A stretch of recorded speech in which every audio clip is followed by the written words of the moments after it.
पहले जो सैलाब आया ना, सैलाब के बाद ये हमारे मिट्टी चली गई तो इसको घर के ऊपर बनाने के लिए ये पत्थर लेके आते हैं, पत्थर को उसको तोड़ के ऊपर भंजू बनाते हैं।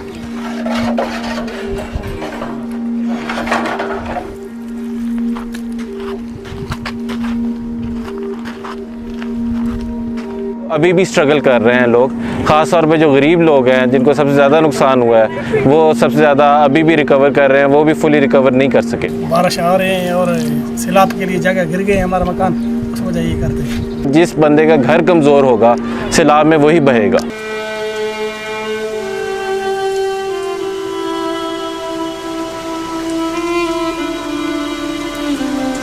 हमारा पूरा ज़िंदगी की कमाई थी, बच्चों के सहूलत के लिए हमने यही बनाए थे सारा ज़िंदगी में। वो सैलाब आकर सैलाब ने लेकर चला गया।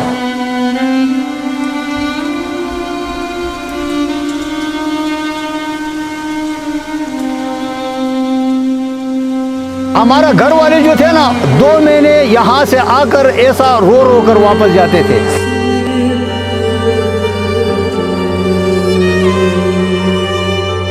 अभी तो पानी आया तो डूब रहे हैं, पानी नहीं तो भूखे मरते हैं। पानी की ज़्यादती और किल्लत दोनों सूरतें इंसानी ज़िंदगी के लिए अज़ाब है। पहाड़ी इलाकों से लेकर मैदानी इलाकों तक पानी से होने वाली तबाहकारी लाखों लोगों के रोज़मर्रा और मुआशी मामलात को संगीन नुकसान पहुंचा चुकी है। बदकिस्मती से इस तबाही से आइंदा नस्लें भी मुतासिर होंगी।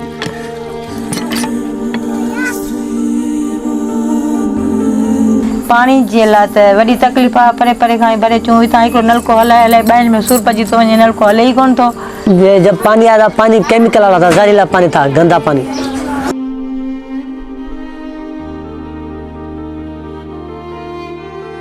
पानी तो चला गया, बीमारी छोड़ के। डेंगू वायरस, मलेरिया के मच्छर हैं जो, वो भी है, और बच्चों को मोशन भी हो गए।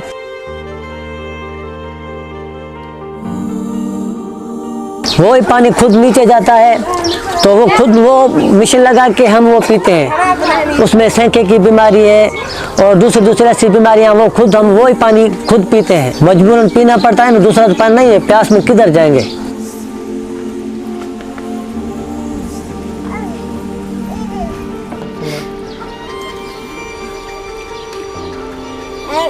फिर फूड सिक्योरिटी के इसके साथ मसाइल हैं, उनकी वजह से बच्चों की नशोनुमा में इफेक्ट पड़ा है। 2022 में आने वाला सैलाबी रेला घरों के साथ साथ बच्चों का रोशन मुस्तकबिल भी बहा कर ले गया। तालीम जो कि बच्चों का बुनियादी हक है, इससे वो महरूम हो गए हैं। न सिर्फ तालीम बल्कि बच्चों की नशोनुमा भी बुरी तरह मुतासिर हुई है। बच्चों में डेंगू और मलेरिया जैसी बीमारियां आम हैं। खुराक और पीने को साफ पानी तक भी रसाई इंतहाई मुश्किल है।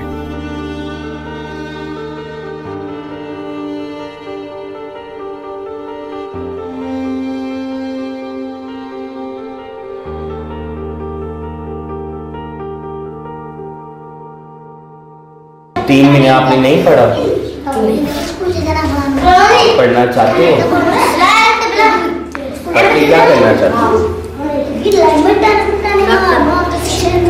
डॉक्टर बनना चाहते हो? जैसे कि नॉन इकोनॉमिक लॉसेस हैं। मिसाल के तौर पर अगर एक बच्चे का साल स्कूल का ज़ाया हुआ है, उसको बैलेंस करने के लिए या उसकी तलाफ़ी करने के लिए कुछ नहीं हो सकता, उसका साल ज़ाया हो चुका है। इसी तरह वो एक साल नहीं है, उसके कैस्केडिंग इफेक्ट होंगे, एक साल, अगला साल।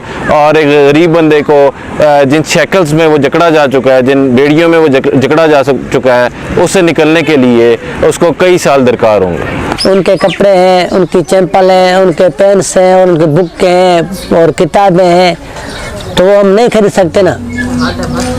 जो उसको करते हैं तो अपने घर का नहीं होता। 4-5 साल के बच्चे को भी स्कूल भेजते थे आराम से, क्योंकि ट्रांसपोर्ट चलता था, यहाँ के ये रास्ते से बने हुए थे। जो बच्चे वहाँ तालीम के लिए बाजार जाता थे ना, वो छोटे बच्चे तो अभी जा भी नहीं सकता है।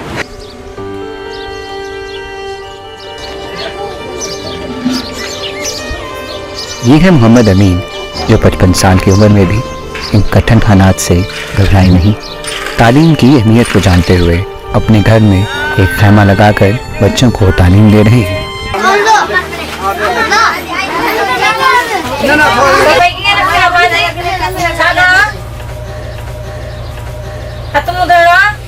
साफ कपड़ा पहने ना सही साफ सुथरो रहणो आहे सफाई अधिमान आहे असांजो हर ॻाल्हि पंहिंजे माउ पीउ सां करणी आहे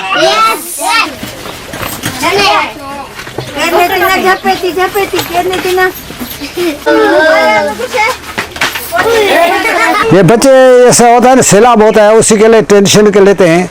को ज़ाया हो गया घर का सामान या कुछ होता है या खाना नहीं है, उसी के लिए जैसे आते हैं तो खाना नहीं है या सालन नहीं है, कुछ नहीं है, वो परेशान होते हैं। बड़ों से भी ज़्यादा ये बच्चे के परेशान होते हैं, क्योंकि आजकल के बच्चे ना बहुत ज़हन है, उनको ये सारी चीज़ें समझ आ जाती है कि ये क्या चीज़ है, ये क्या चीज़ है। तो बड़े कम सोचते हैं, बच्चे ज़्यादा उस पर ध्यान देते हैं। वो सफाई के बारे में बताते हैं और किस चीज़ से बचना चाहिए वो बताते हैं, इनकी टेंशन दूर करते हैं। बच्चे को बच्चे होते हैं ना, ये सैलाब की वजह से डिप्रेशन का शिकार हो गए, इनके ज़हन को फ्रेश रखना है, इनको खुशहाली देनी है, हमारा ये काम है।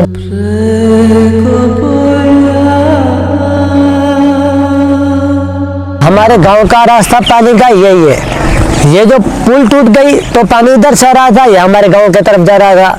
ये पुल टूटी है तो अभी हमारे पास गांव में पानी नहीं आता है। बड़ा गंदम कर रहे थे, हमारे पास कप्पा भी होते थे, इधर चावल भी होते थे, गंदे भी होते थे, 3 फसल होते थे। अभी जो काली मोरी टूटी हुई है, अभी हमारे पास कुछ नहीं हुआ, ये खाली कखे कुछ नहीं हुआ इस पे। हमारे को 1 साल हो गए ऐसे बैठे हैं, खेती बाड़ी नहीं होती, बेरोजगार बैठे हैं। अभी ये पुल नहीं बन सकती जो हमारी तरफ पानी आए, हम खेती बाड़ी करें तो अपने बच्चों का गुजर सफर कर लें। ख्वातीन और बच्चों के मसाइल के अलावा मर्दों में ज़हनी तनाव बहुत बढ़ गया है। इसकी एक बड़ी वजह मुआशी खस्ता हाली है। सैलाब की मुआशी तबाहकारी और फसलों के नुकसान की वजह से गुर्बत की शरह में वाज़ेह इजाफा हुआ है। एक आम आदमी घर के बुनियादी अखराजात पूरे करने से कासिर है। पहले हम होटल में काम करते थे तो इस वजह से हमारा जो घर का सिस्टम था वो चल रहा था। अभी जो है ना वो होटल सैलाब की वजह से ये काम ख़त्म हो गया है। अभी हम यहाँ कुछ मजदूरी वगैरह करते हैं तो इससे अपना सिस्टम चलाते हैं। पहले तो इसी तरह ये रास्ते सारा ठीक थे, हम जो यहाँ खेती बाड़ी करते थे वो आसानी से हम रोड पहुँचाते थे, वो मंडी में जाकर अच्छा फरोख होते थे। तो अब जो है ना सैलाब की वजह से ज़मीनें भी ख़राब हो गई हैं, वो फल भी नहीं मिल रहा इस तरह, और जो मिल रहा है वो बाज़ार में बेचते हैं तो वो बेच भी नहीं सकते थे। तो यही मसला है कि टूरिस्ट भी कम हो गई है तो वो चीज़ जो है ना वो कम बिकते हैं अभी। तो सैलाब से पहले ये जगह बहुत खूबसूरत था, जो टूरिस्ट आते थे जिससे हमारा वो काम भी चल रहा था। तो अब ये सैलाब के बाद जो है ना रास्ते भी ख़राब हो गए, टूरिस्ट इतना ज़्यादा नहीं आते, तो काम पे फिर बहुत असर पड़ता है इससे।